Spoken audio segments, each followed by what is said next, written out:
మనస్ఫూర్తిగా కోరుకుంటున్నాను. Thank you so much అండి. రచ్చరవి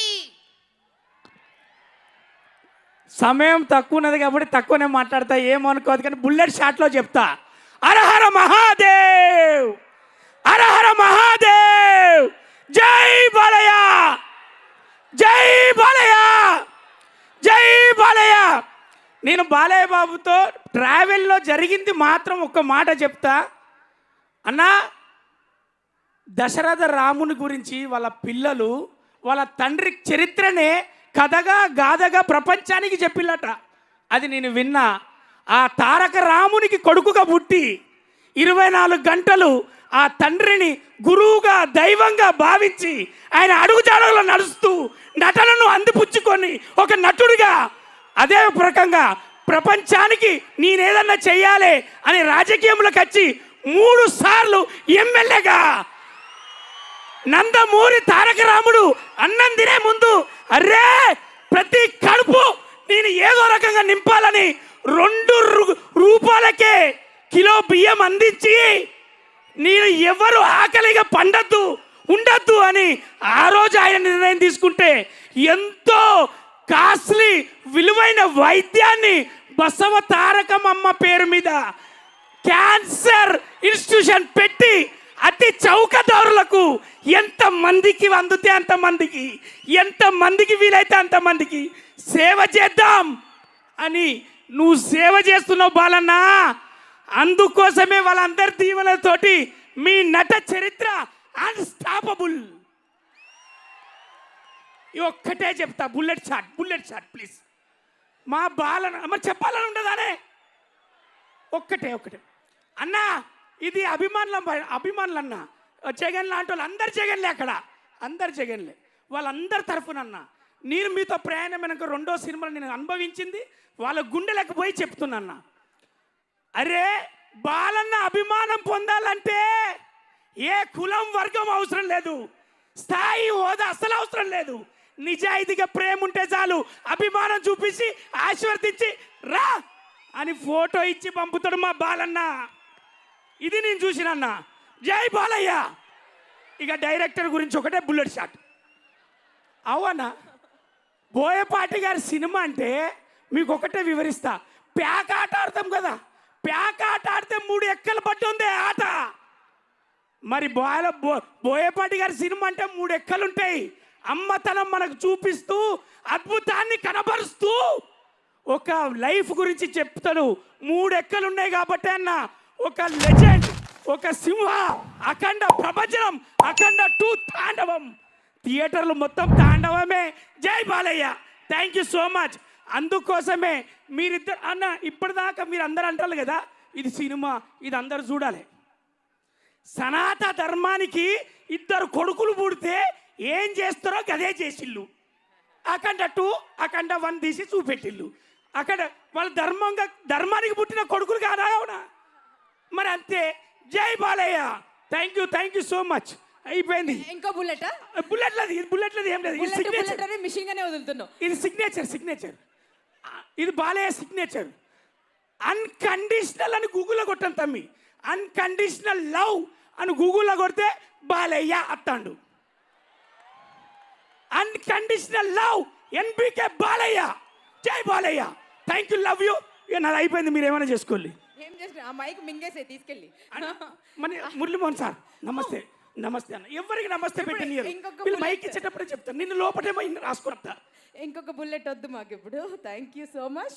బ్యూటిఫుల్ అండి. Thanks lot and all the best. Time constraint అయింది, లేకపోతే నా ఈ పాటికి కొన్ని విషయాలు మాట్లాడుకుంటేనే కొందరు మనల్ని ఏమీ అనకుండా ఉంటారు, కాబట్టి మాట్లాడుకోవాలి. ఒక సాధారణ మధ్యతరగతి కుటుంబానికి చెందిన ఒక యువకుడు నేను సైనికుడిని అవుతా అని చెప్పి ఒక యుద్ధ భూమికి బయలుదేరాడు. ఆ యుద్ధ భూమిలో ఆల్రెడీ కండలు తిరిగిన సైనికులు చాలామంది ఉన్నారు. వాళ్ళు యుద్ధం చేస్తున్నారు, గెలుస్తున్నారు, ఈయన చూస్తున్నాడు. వాళ్ళు యుద్ధం చేస్తున్నారు, గెలుస్తున్నారు, ఈయన చూస్తున్నాడు. ఒకరోజు ఈయనకి యుద్ధం చేసే అవకాశం వచ్చింది. వాళ్ళందరి కళ్ళు చెదిరేలా యుద్ధం చేశాడు. అందరూ కలిసి ఆయన్ని సైన్యాధిపతిగా ప్రకటించారు. ఒక 30 ఏళ్ళు ఆ యుద్ధ భూమిని ఏలాడు. ఇక్కడ యుద్ధ భూమి అంటే తెలుగు సినిమా ఇండస్ట్రీ. ఆ 30 ఏళ్ళు ఏలిన సైన్యాధిపతి మన మెగాస్టార్ చిరంజీవి గారు.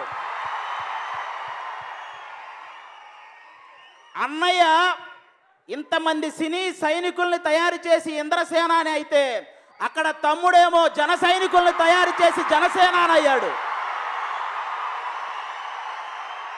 మామూలుగా ఎవరి గురించైనా మాట్లాడేటప్పుడు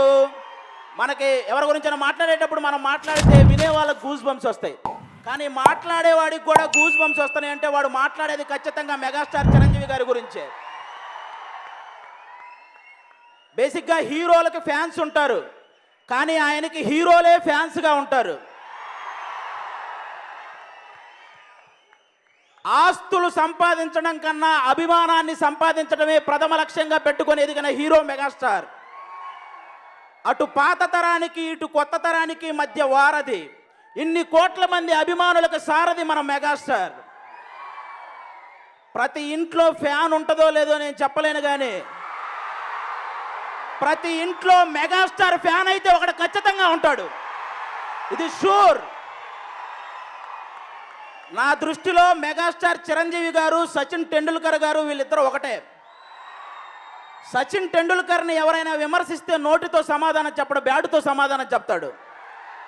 అలాగే చిరంజీవి గారిని ఎవరైనా విమర్శించిన మాటలతో సమాధానం చెప్పడు, మళ్ళీ సినిమాతోనే సమాధానం చెప్తారు. ఆచార్య సినిమాకి విమర్శలు వచ్చాయి, వాల్తేరు వీరయ్యతో వాళ్ళకి అందరికీ సమాధానాలు వచ్చాయి. అది మెగాస్టార్. ఈ జనరేషన్ యంగ్ హీరోలు అందరూ డ్యాన్స్ ఎరగదీస్తారు, కానీ ఆ డ్యాన్స్లో ఒక మార్క్ సెట్ చేసింది మెగాస్టార్ చిరంజీవి గారు.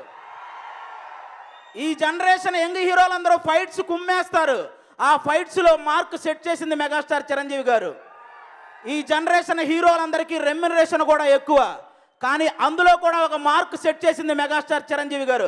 ఒక్కసారి వెనక్కి వెళ్ళి ₹1 కోటి పైగా రెమ్యునరేషన్ తీసుకున్న ఇండియన్ యాక్టర్ ఎవరని కొట్టి చూడండి, మెగాస్టార్ చిరంజీవి గారు అని వస్తుంది ఫస్ట్. బిగ్గర్ దాన్ బచ్చన్ అని పెద్ద మ్యాగజైన్ ఉంటుంది, వెళ్ళి చదువుకోండి. ఫస్ట్ 10 కోట్లు కలెక్ట్ చేసిన మూవీ ఏంటి అని అడగండి, ఘరానా మొగుడు అని చెప్పి గూగుల్ కాదు ఎక్కడ వెతికినా వచ్చేస్తుంది. ఇక్కడ ఉన్న చాలా మంది ఊహ తెలియక ముందే ఊహించిన రికార్డ్స్ క్రియేట్ చేసిన స్టార్ మెగాస్టార్. అలాంటి మెగాస్టార్ని ఆయన ఎదగక ముందు అవమానాలు జరిగాయి, ఆయన ఎదిగిన తర్వాత అవమానాలు జరిగాయి. ఎదగక ముందు ఆయన ఎదురు తిరిగి మాట్లాడాలంటే అప్పుడు పరిస్థితులు అడ్డొచ్చాయి. ఎదిగిన తర్వాత అలాంటి వాళ్ళకి ఎదురు తిరిగి మాట్లాడాలంటే ఆయన సంస్కారం అడ్డొచ్చింది. అందుకే ఎవరిని ఎప్పుడు ఏమనలేదు మెగాస్టార్ చిరంజీవి, ఎప్పుడు ఎవరిని ఏమనలేదు. ఠాగూర్ సినిమాలో ఆయనకు నచ్చని ఒకే ఒక్క పదం క్షమించడం, కానీ నిజ జీవితంలో ఆయనకు బాగా నచ్చిన పదం క్షమించడం. చాలామందిని చాలా రకాలుగా క్షమించేశారు. ఒకప్పుడు ఆయన రాజకీయ ప్రచారం చేస్తుంటే వాడెవడో కోడిగుడ్డు విసిరాడు చిరంజీవి గారి మీద. ఒక్కసారి ఆయన కనుసైగ చేసుంటే ఆ గుడ్డు కొట్టినోడికి అక్కడే గుండు కొట్టేవాళ్ళు. క్షమించాడు.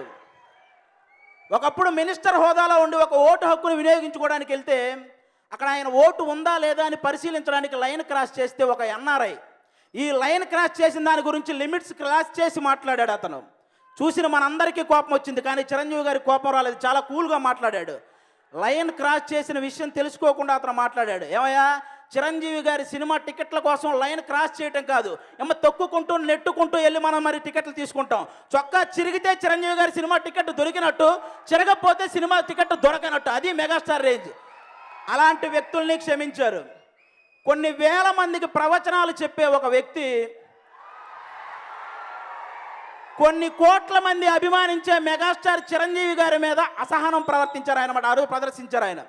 ఏ కారణం లేకుండా, చిరంజీవి గారికి ఏ సంబంధం లేకుండా. అంటే ఎదురుగా ఉన్న వాళ్ళకి ఎలా ఉండాలో నేర్పించే ఆయన సహనం కోల్పోయాడు, కానీ ఆ రోజు చిరంజీవి గారు సహనం కోల్పోలేదు. వెళ్ళి ఆయన పక్కన కూర్చున్నాడు, ఆ సభ సజావుగా జరిగేలా చేశాడు. అది మెగాస్టార్.